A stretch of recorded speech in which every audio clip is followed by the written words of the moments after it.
friend. Toxic positivity. So I didn't know this was a thing. I was on Instagram the other week and I saw a post from this account I love following. I think her name, I'll put it in the description. So she's a psychologist and she always has these amazing takes about how we deal with ourselves and the world around us.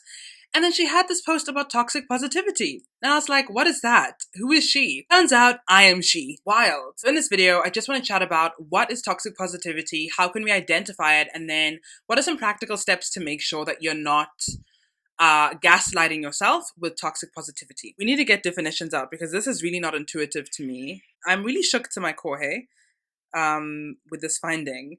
All right, so toxic positivity is the following. It's when one pushes for or aims to experience only positive emotions like happiness, gratitude, and hope. Mood, me, wow. It's toxic because it invalidates the emotions we may be feeling. It also distances us from the learning we receive from these emotions that we don't want to feel. It's just wild. I am shaken. I'm shook. It's just dragged me for filth because that is exactly how I operate. I don't give myself space to feel negative emotions. I don't give, by extension, other people space around me to feel negative emotions.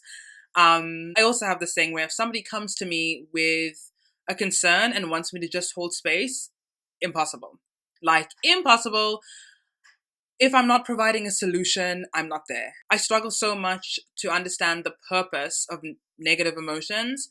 And I think that's part of the point, that sometimes emotions don't have a purpose as much as they're just expressions and manifestations of what is going on psychically, physically, intuitively, that you can't put into words. And that, like, the body...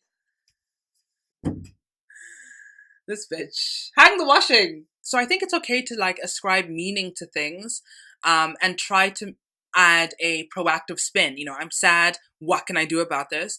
But I think the issue comes in when we don't give ourselves pause to let ourselves feel the full extent of what we're feeling and to just acknowledge that, you know, I'm not doing well and that's okay. And let me sit with that and feel it and let it actually pass through me. Let me give it time to manifest in its full form. And then I can perhaps transform that into something positive or conducive to, like, my goals or my desired state of being if where I am now isn't cute, isn't ideal.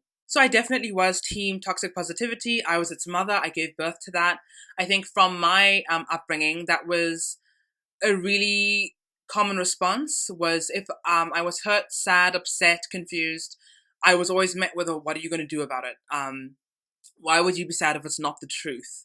If you feel like a loser, are you a loser? No. Okay, so why would you be sad? So it's that kind of thing where I can understand how the intentions behind that kind of parenting or that kind of raising of a kid in terms of nuclear family, but also socially. I can see why that's supposed to be a positive reinforcer, but it teaches kiddies and it teaches us to not process our emotions, that our emotions are not valid, that some emotions are more valuable than others, and that it's not okay to let yourself sit in vulnerability and sadness and like dismay.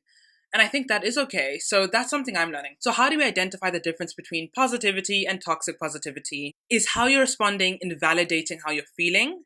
Is how you're responding dismissing how you're feeling? So if you meet yourself with the following answer, or someone else meets you with the following answer of just be positive, like just think positive, don't be negative, that's dismissive. That's not allowing you to really tease out and extrapolate and dig in, delve in, expand, understand why you're feeling how you're feeling.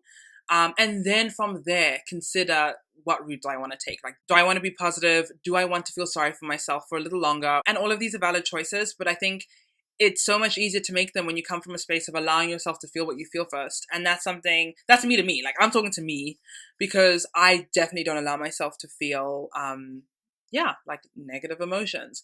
I'm even like looking at my gratitude calendar that I have every month, download it, and on it I write every day what I'm grateful for. Now I have a separate thing. I have an Instagram thing. Me and Yak have come up with it for our podcast where we write down our highlights and our lowlights. The whole point is to train myself to acknowledge the full extent and the full range of my humanity and my feelings. I have highlights, I have lowlights, and both are valid, and both have information, and both deserve attention. And this is just a way, just like the gratitude calendar, it's a way to train myself to be vulnerable with myself, to hold space for myself. And the reason why I want to put that on Instagram is because I think Instagram, the nature of its platform is it's very highlight reel and it's highlight reels pushing positivity and like specific positive agendas, and that's great. I think we need that kind of thing. But balance matters. And to say, these are all the ways I'm dope and I'm doing amazing, and these are all the ways I'm trash and I'm feeling uncomfortable and inadequate. That's real life. And people feel called in and valid and related to when you show the full range of your experiences. We feel alone and we feel isolated when it's only positivity every day, team grind, team I can do this, team we're winners. That's all true, but also team I'm confused, team I'm uncomfortable in my body, team I feel inadequate, team I compare myself, team I'm stressed about money, I have to support myself and other people. That all matters, and that's the full extent of our like human experience. So please partake on Instagram. That'll be really fun. I'm going to share your answers so that in the morning people can see that, oh, other people are also going through really good times and really tricky times, and I'm not crazy or an alien for feeling this way. This is actually really normal across all age groups, across all genders, across all races. So this is something I want to push. And this is, a personal revolution for me, holding space for myself and learning how to hold space for other people. So I encourage everyone to give that a look so that we can be kinder to ourselves and other people by holding space for ourselves. Allowing ourselves to be centered, even when it's not joyous, is really difficult. I think it can just be a really hard exercise. So join me and see ya next week.